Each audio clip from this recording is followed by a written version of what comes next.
The second race at Bahrain, which will take place on the outer loop, is being suggested as something that F1 has never experienced, with a high possibility of sub 1 minute lap times. Williams' George Russell has now explained to Autosport how this could lead to some great racing. I'm your host, Dillon Shelley, and first up on Formula World, why Bahrain's outer loop will be bonkers according to Russell. Russell got straight to the point. It is definitely going to be bonkers, that's for sure. I think it's exciting because the lap times are going to be so close. He added how small mistakes during qualifying would have massive consequences. I reckon everybody will probably be within 1 second in qualifying, which means if you make one small mistake you can be losing loads of positions on Saturday. He further elaborated on how the fewer corners will play a big role. I think it's going to be giving absolutely everything you've got, making sure you nail the lap, because there more than anywhere if you do a mistake you don't have enough corners to make that lap time back.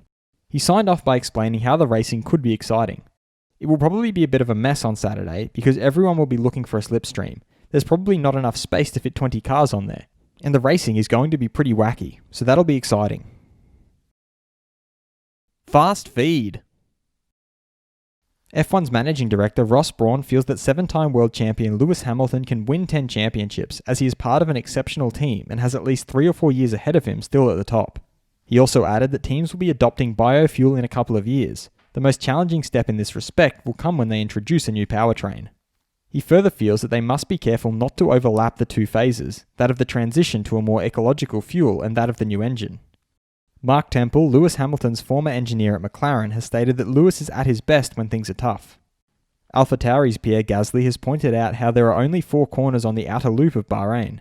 So it will be a game of who can slipstream the best. It's like a mini F1 version of the Indianapolis 500. He added that during qualifying they'll do what's good for the team, so help your teammate with a tow, and that the race is going to be very spectacular with a lot of overtaking.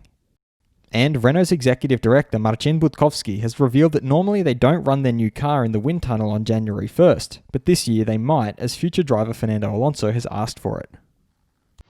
Will Lewis Hamilton win 10 championships? Head over to my community page to vote in the poll and let me know what you think in the comments.